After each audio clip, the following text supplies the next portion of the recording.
मैं अक्सर एक एग्जाम्पल शिव भगवान की दिया करता हूं कि जो शिव भगवान के मानने वाले हैं कैसे अपने परमात्मा की मूर्त अपने सामने बनाएंगे। ये समझिए कि सह शरीर हमारे सामने विद्यमान है, बड़े प्यार से, बड़ी बड़ी आंखें हैं, ख्याल से बनाए, ख्याल बाय थॉट, ख्याल से, बड़ी बड़ी आंखें हैं, गोल चेहरा है, जटाएं हैं, सर्पों की माला है, रुद्राक्ष पहने हुए हैं, बनाए ख्याल से। और जब वो मूर्त सामने स्पष्ट हो जाए, जब वो मूर्त आपके सामने स्पष्ट हो जाए, उस पवित्र मूर्त को अपने हृदय में उतारिए। जिस प्यार से आपने अपने भगवान को सामने बनाया, उतने ही प्यार से अपने हृदय में उतारिए। और जो इंसान सबसे ज्यादा प्यारा लगता है आपको गृहस्थ के अंदर, बेटी है, बेटा है, जो प्यारा लगता है, उसकी शक्ल रह रह के, ध्यान रह रह के आता है दिमाग के अंदर, अलग नहीं होता। बनाए अपने सामने। और जो हमारा दिल है, दिल की धड़कन, कहते हैं बंद हो गई, चला गया, चल रही है, चल रहा है, बंद हुई, चला गया।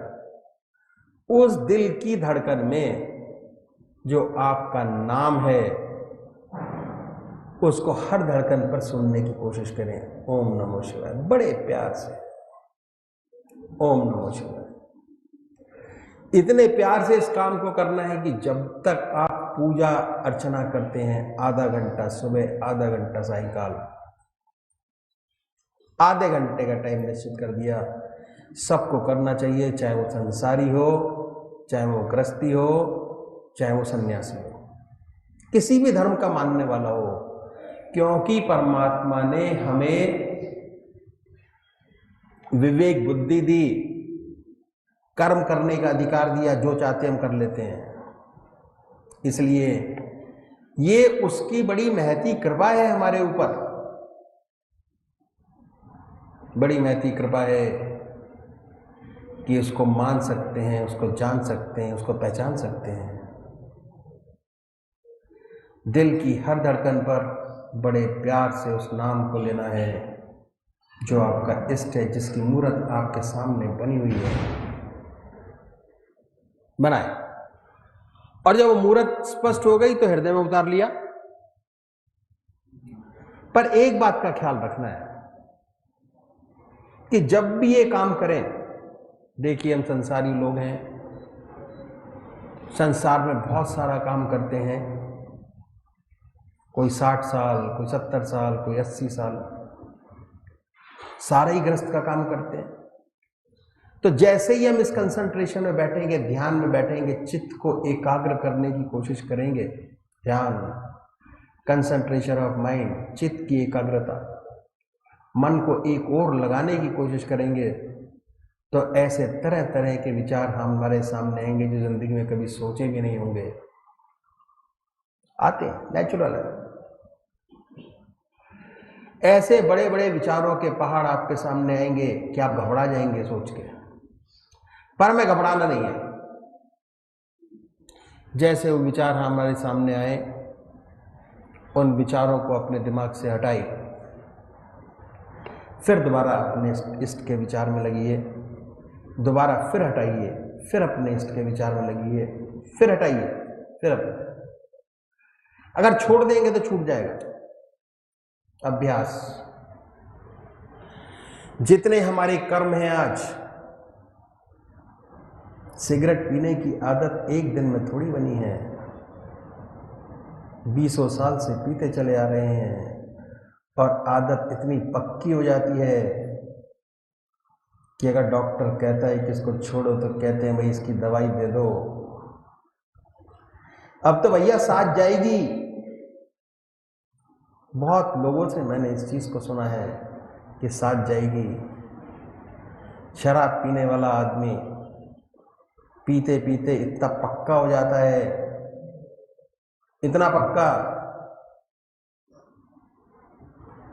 डॉक्टर कहता है कि तेरी किडनी खराब हो, कहता भैया अब तो साथ ही जाने दो इसको। इतनी पक्की आदत बन जाती है, संसारिक आदत इतनी पक्की हो जाती है। जब हम परमात्मा का नाम लेंगे तो हमारी आदत भी इतनी पक्की हो जाएगी, इतनी पक्की कि जब हमारा अंतिम समय आएगा तो ये भी हमारे साथ जाएगी। जैसे और चीज़ें साथ जाती हैं ऐसे ये भी चीज़ आपके साथ जाएगी। तो करना क्या है, हम करते क्या है, ध्यान करके परमात्मा के नाम को मन के अंदर ठोकते चले जाते हैं, थपेड़ा मारते चले जाते हैं, इंप्रेशन बनाते चले जाते हैं। और इतना गहरा इंप्रेशन बन जाता है कि जब वो पूजा का टाइम आपका आएगा, आधा घंटा सुबह और आधा घंटा सायंकाल, ऑटोमेटिक आपको याद आ जाएगी कि भाई मेरा पूजा का समय हो गया। जैसे खाने का समय है, भूख हो या ना हो, अगर घड़ी में 12 बजे और 12 बजे का आपका टाइम है तो मन कहेगा कुछ खा लिया जाए। आदत, हैबिट फॉर्मेशन। तो जब इतनी सांसारिक चीजों की आदत बना सकते हैं तो क्यों ना परमात्मा की याद की आदत बनाएं। और जब आदत बन जाएगी तो एक इतना सुंदर विचार धारणा बनेगी, समा बनेगा। सच्चा मनुष्य डेवलपमेंट होगा दिमाग का, सच्चा डेवलपमेंट। जब इंसान ज्यादा बोलने लगता है तो डॉक्टर के पास जाते हैं, कहते हैं भाई ज्यादा बोलने लगा, कहते हैं भैया इसका दिमाग ज्यादा तेज चल रहा है, थोड़ा धीरे करो, तो वो गोली दे देता है दिमाग धीरे करने की। और जब धीरे चलता है तो कहते हैं कि भाई ये अब काम नहीं कर सकता, है ना, तो उसके लिए भी कहता है कि भैया गोली ले लो जिसका दिमाग ठीक चलने लगे। हमारे ऋषियों ने ऐसी चीज निजात की है, ऋषियों ने, बहुत बड़े साइंटिस्ट थे वो लोग, कि मन को कैसे बैलेंस करें। सो के शरीर को आराम दे लेते हैं हम लोग, पर मन हमारा चलता रहता है। जो दिन में काम किए, रात को सोते सोते उनके सपने आते हैं, मन बराबर चलता रहता है। मन को आराम देने का सबसे बड़ा साधन ध्यान है। जैसे ध्यान में जाएंगे मन निष्क्रिय हो जाएगा और उसके अंदर सोचने की शक्ति आत्मा से आएगी, परमात्मा से आएगी। तो मैंने आपको बताया ध्यान करने का तरीका, अपने सामने बनाएं, उसको अपने हृदय में उतारें, दिल की हर धड़कन पर जो नाम आपका है, जो आपने चुना है परमात्मा का, उसको सुने। और जो निराकार भगवान के उपासक हैं, निराकार ओम, अल्लाह, वाहिगुरु, बड़े प्यार से बैठिए, ओम, दिल की हर धड़कन पर ओम, ओम निकले, इतने प्यार से सुने और पूरे शरीर में वाइब्रेट होता हुआ दिखाई दे, लहर जाता हुआ ओम, ओम। महसूस करिए, महसूस करने की चीज है। तो अभी एक भजन होगा और भजन के साथ साथ सभी भाई बहन अपने अपने इष्ट का ध्यान करेंगे। मैं अक्सर एक एग्जाम्पल शिव भगवान की दिया करता हूं कि जो शिव भगवान के मानने वाले हैं,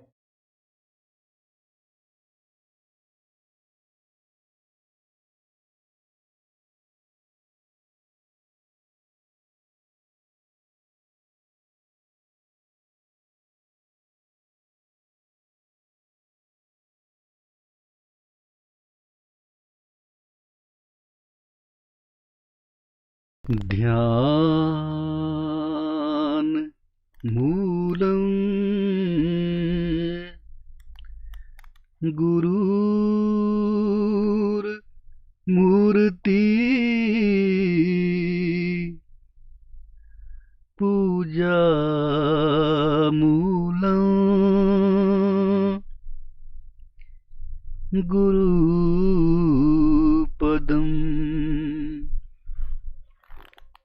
मंत्रमूलम्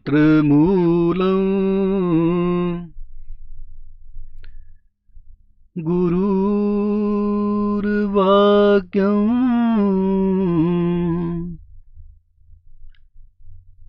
मोक्षमूलम्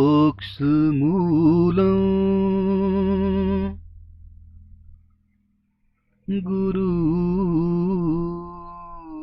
कृपा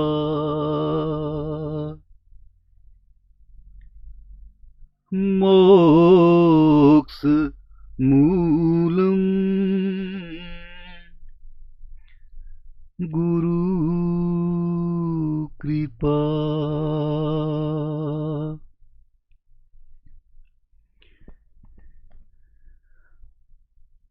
हमने तो सतगुरु जी पकड़ा दामन तुम्हारा,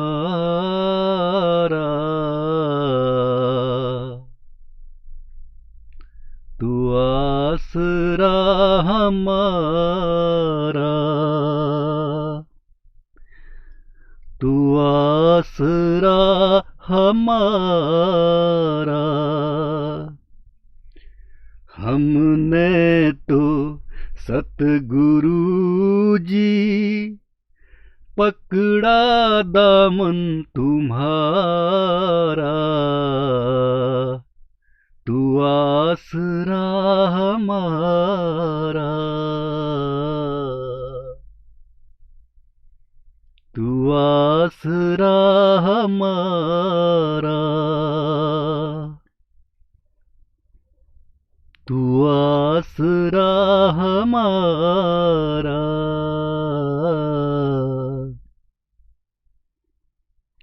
तू आसरा हमारा।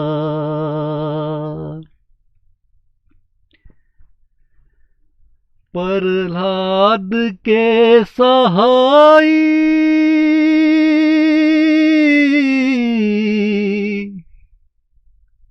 मीरा के बंसी वाले,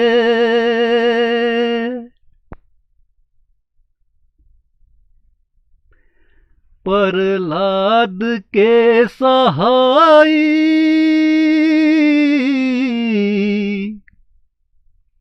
मीरा के बंसी वाले,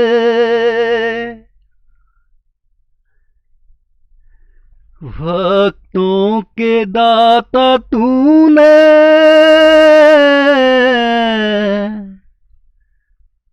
सब काज है संवारे। आया है तू दौड़ कर, आया है तू दौड़ कर, जब भी तुझे पुकारा, तू आसरा हमारा, तू आसरा हमारा। आया है तू दौड़ कर, आया है तू दौड़ कर, जब भी तुझे पुकारा, तू आसरा हमारा, तू आसरा हमारा।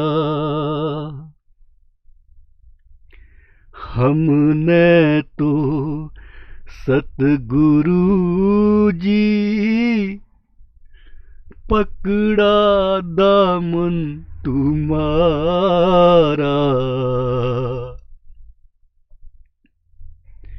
तू आसरा हमारा,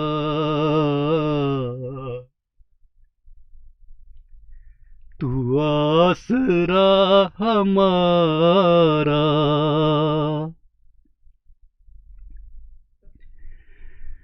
मैं जानता हूँ तूने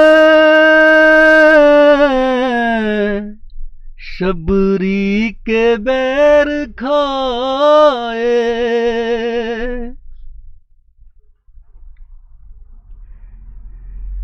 मैं जानता हूँ तूने शबरी के बैर खाए।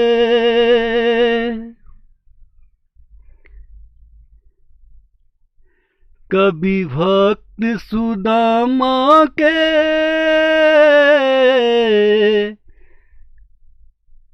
तूने महल बनाए, माया का चोला लेकर, माया का चोला लेकर आया है फिर दोबारा। तू आसरा हमारा, तू आसरा हमारा। माया का चोला लेकर, माया का चोला लेकर आया है फिर दोबारा। तू आसरा हमारा, तू आसरा हमारा।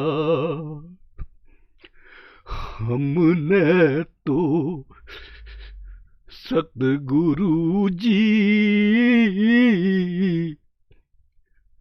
पकड़ा दामन तुम्हारा।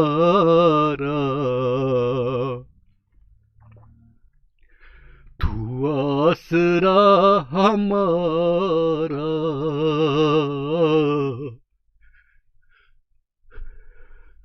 तू आसरा हमारा। ओ मेहर करने वाले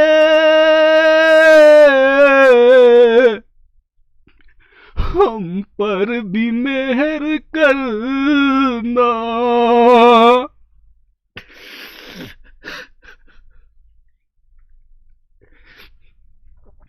ओ मेहर करने वाले हम पर भी मेहर करना।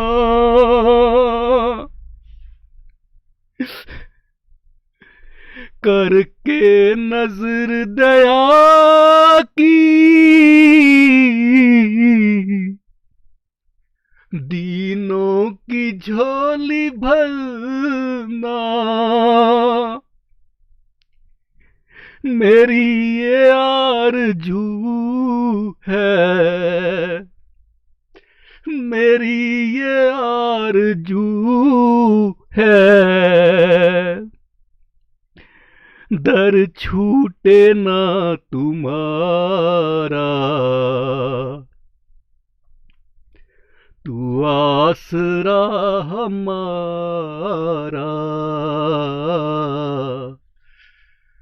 तू आसरा हमारा।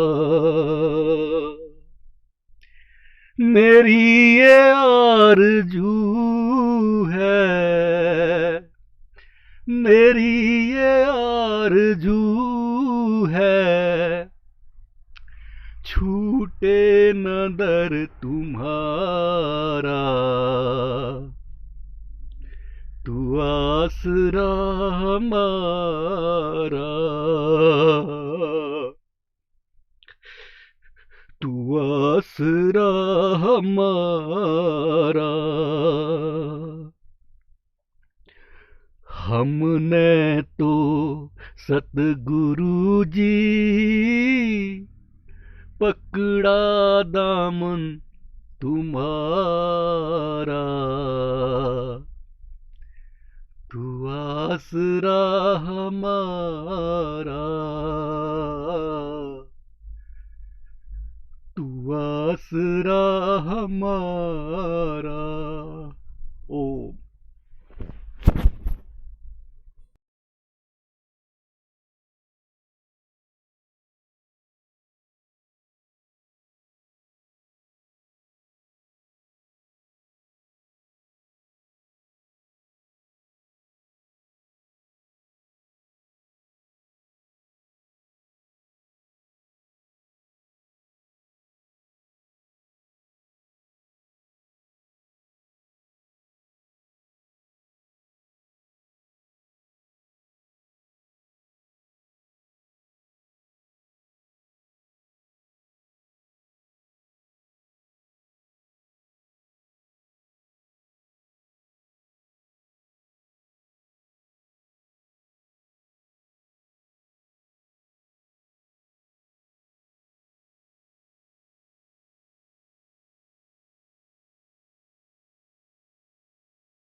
असली मकसद चित्त की एकाग्र जब तक नहीं लगता पूजा नहीं बनती। सच्ची पूजा तभी बनती है और जिनको बनती है उसका आनंद वही जाने। अगर उनको वो आनंद ना मिले तो दिन भर खोए खोए रहते हैं। कोई चीज चली गई है, कोई असल चीज से हम दूर हो गए, ऐसा उनको जिंदगी में अनुभव होता है। एक खाना ना मिले तो कोई बात नहीं, और अगर ऐसी पूजा नहीं बनी तो दिन खिन्न रहता है। तो ये तरीका इन संतों ने बताया कि ऐसे हम अभ्यास करें, ऐसे हम पूजा करेंगे तो इस आधा घंटे का ही हमें विशेष लाभ होगा। जो जो हमें चित्त की एकाग्रता मिलती जाएगी, हासिल होती चली जाएगी, वैसे ही वैसे हमारे अनुभव खुलते चले जाएंगे। और जब तक अनुभव नहीं होते ज्ञान पक्का नहीं होता। ज्ञान अनुभवों से पक्का होता है, पढ़ने से नहीं होता। किताबें पढ़ने से तो परिभाषाएं आती, ज्ञान नहीं आता। ज्ञान तो करने से आता है, ऐसी उपलब्धि से आता है। सच्चा ज्ञान बिना अनुभव के सच्चा ज्ञान नहीं होता। परिभाषाएं में ये तरीका इन संतों ने बताया उनके लिए कि जो साकार पुजारी। अब दूसरे भाई है निराकार पुजारी, वो क्या करे? वो मूर्ति नहीं मानते, स्वरूप भगवान का नहीं मानते। कोई बात नहीं। इनके लिए इन संतों ने बताया रास्ता कि भाई आप बेशक स्वरूप न मानते हो, अपने धुप भी कहते हैं palpitation of heart, heart beats, हृदय की धड़कन। उस हृदय की धड़कन में अपने प्रभु के नाम को सुने ख्याल से, ख्याल की जबान, not by tongue but by thought. ये ख्याल करें कि जब हमारा हृदय दुख दुख करता है तो उसमें से ओम की आवाज निकल रही है। हमारा हृदय ओम ओम कह रहा है, जबान नहीं कह रही। आसन वही है, बाकी सारी बातें वही है, कोई चेंज नहीं। सिर्फ मेथड में तब्दीली है। वो इसीलिए है कि हम यहाँ निराकार उपासकों की बात है। पहले शुरू में तो हृदय की धड़कन भी सुनाई नहीं देती, लेकिन जब आप अभ्यास करेंगे, सत्संग में आते जाते रहेंगे तो हृदय की धड़कन सुनाई देने लगी और उसमें से प्रभु का नाम होता हुआ भी सुनाई देगी। जब तक सुनाई ना दे तब तक मानसिक जाप करते रहें। अगर ओम नाम है आपने पकड़ा, हृदय में सुनने की कोशिश कीजिए, मन से ओम ओम कहते भी जाइए। ओम तो ध्यान हृदय पर भी लगाते हैं। बहुत जल्दी एक रोज ऐसा आएगा कि आप हृदय की आवाज को सुनेंगे, हृदय से ओम की आवाज निकलते हुए आपको स्पष्ट सुनाई देगी। अब कहने की आवश्यकता नहीं, अब उसे सुनने की आवश्यकता है। सुनेंगे, यहां भी वही हालत पैदा हो। हमारी आत्मा हमारे मन को देखती रहती। जब आप महव हो जाएंगे, तल्लीन हो जाएंगे उसके सुनने में, और दूसरा न कोई शब्द रहेगा न दूसरा ख्याल रहेगा, सिवा उसके, हमारी आत्मा को बड़ी प्रसन्नता हुई, बड़ी खुशी हासिल हुई। जब दिल लग गया, प्रभु की शक्ति याद हो रही, फिर हम सुषुप्ति में चले जाएंगे, अपना होश नहीं होगा, अपने आप से गायब होंगे। और फिर होश आएगा तो उस प्रभु की फिर याद होगी, फिर उसी शब्द को सुनते हो। तो ये तरीका, पूजा का मेथड इन संतों ने बताया कि अगर हम इस तरीके से पूजा करेंगे तो हमें विशेष लाभ होगा। और ये आधा घंटा ही हमें, आधा घंटा सुबह आधा घंटा सायंकाली हमारे लिए बहुत लाभकारी सिद्ध होगा अगर हम इस प्रकार पूजा करें।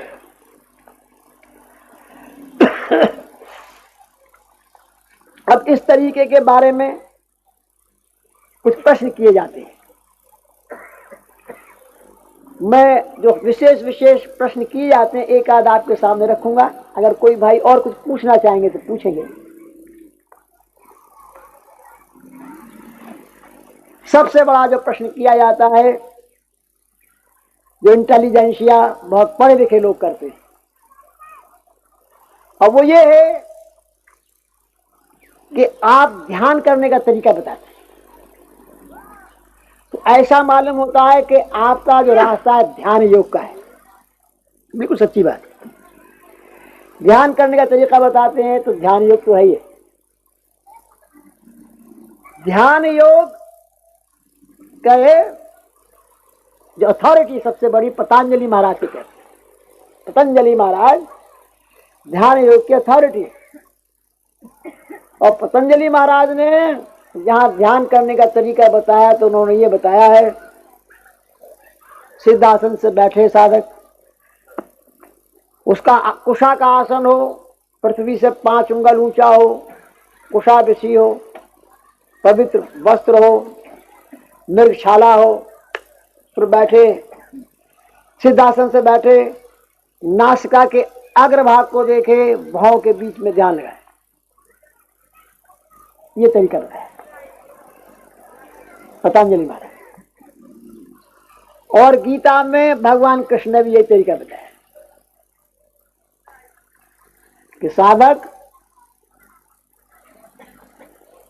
5 उंगल ऊंचा उसका पृथ्वी से स्थान हो जिस पर बैठे, कुशा का आसन हो, पवित्र वस्त्र हो, मृगशाला हो, सिद्धासन से बैठे, नासिका के अग्रभाग को देखे, भाव के बीच में ध्यान दें।